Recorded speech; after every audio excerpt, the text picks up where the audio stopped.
ଖାଇବାକୁ ଦେଲେନି ଭାବୁଛି କୁଆଡ଼େ ଯାଇଥିଲା କ'ଣ ପାଇଁ ଖାଇବାକୁ ଦେଲେନି ଚୁଡ଼ା ଖଣ୍ଡେ ଦେଇଛନ୍ତି ତମେ ଖାଇବ ଜଳଖିଆ ଖାଇବ ଜଳଖିଆ ଖାଇବ ମାଉସୀ କି ଏକା ରାନ୍ଧି ବାଢ଼ି ଖାଉଛି ତା ପିଲା ଛୁଆ ମାଉସୀର ପିଲା ଛୁଆ ନାହାନ୍ତି କେମିତି ଅବସ୍ଥା ମାଉସୀଙ୍କର ତା ସ୍ୱାମୀ ତ ମରିଗଲା ହେଲା ତା ସ୍ୱାମୀ ମରିଗଲା ତେଣୁକରି ଆସି ତା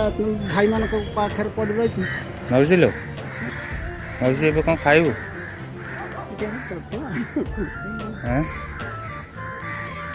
କ'ଣ ଖାଇବ କହୁନ କି କଷ୍ଟରେ ମାଉସୀ ଦେଇକିନି ଅଛି ଭାତ ଦୁଇଟା ଖାଇବୁ ମାଉସୀ ରହିଥା ମୁଁ ଦେଖୁଛି ମିଲ୍ ଅଛି ନା ସନ୍ଧ୍ୟା ହେଲାନି ତ ନହେଲେ ଜଳିଖିଆ ଆଣିଦେମି ଖାଇବୁ ହେଲା ରହିଥା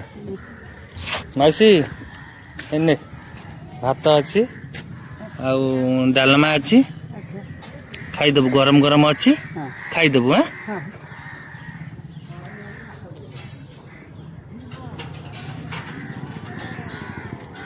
ହଉ ହଉ ମାଉସୀ ଯା